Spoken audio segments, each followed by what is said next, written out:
Things are about to get crazy, so buckle up, NFL fans. The 2023 draft is going to bring a perfect storm that is going to create a ton of draft day drama. The top of the draft this year has a great mix of teams that have high picks but don't need to use one on a quarterback, and teams that are just outside that area that could easily move up to secure one.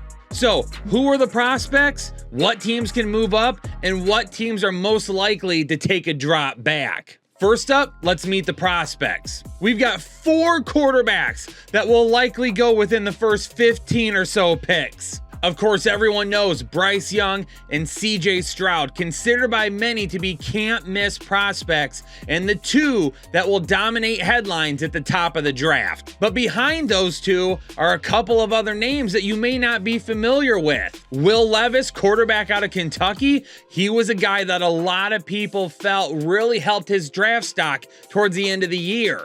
And one of my personal favorites and a dark horse, Anthony Richardson. I think this guy has all of the tools, but I'm not going to break it down in this video. That's our film breakdowns for members. All 4 of these guys could end up going within the top 15 picks, which means that there are going to be teams within the top 15 that are going to make a jump so they can get to them before somebody else does.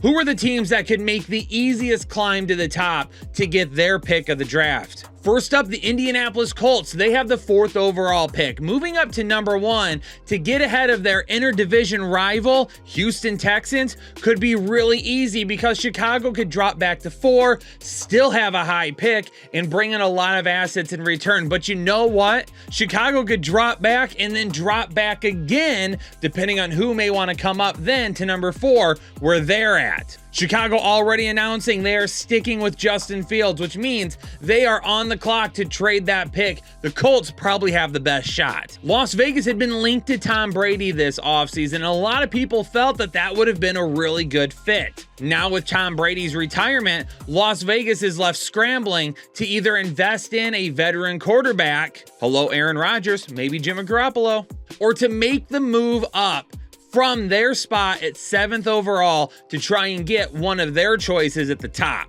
It would not surprise me if they were to miss out on the top 2 guys and they end up finding themselves wanting to draft Levis instead. Carolina at 1.09, knowing that Las Vegas is right in front of them, they could come charging up as well. Frank Wright played on the merry-go-round of quarterbacks during his time in Indianapolis. He's not going to want to get started in Carolina the same way. What about Tennessee? They have the 11th overall pick. They could come shooting up rather easily as well to try and replace Ryan Tannehill. Yes, they drafted Malik Willis last year, but do they really believe in him?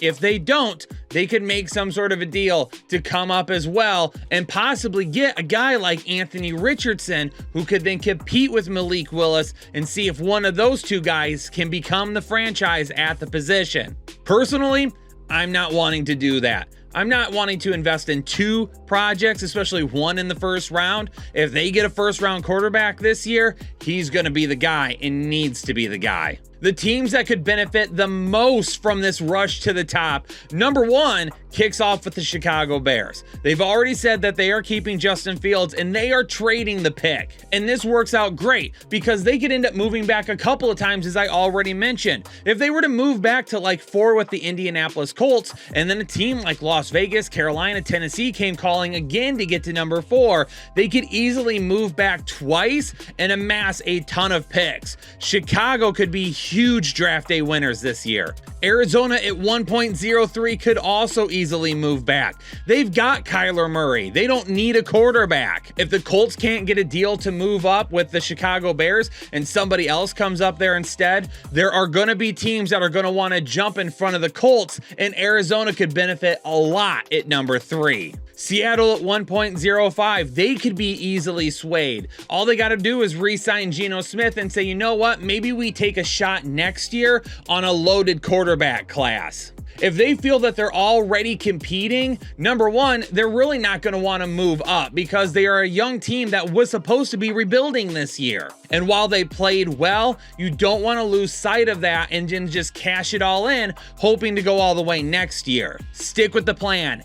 keep building. Trading this pick could really lead to helping that. And then now, instead of looking at maybe just a couple of year window, you're looking at several years and you get your quarterback next year while Geno Smith continues to hold down the reins. The Detroit Lions at 1.06 are also going to be very interesting. Now, no one's moving up to get a CJ Stroud or a Bryce Young. They'll be gone at the top.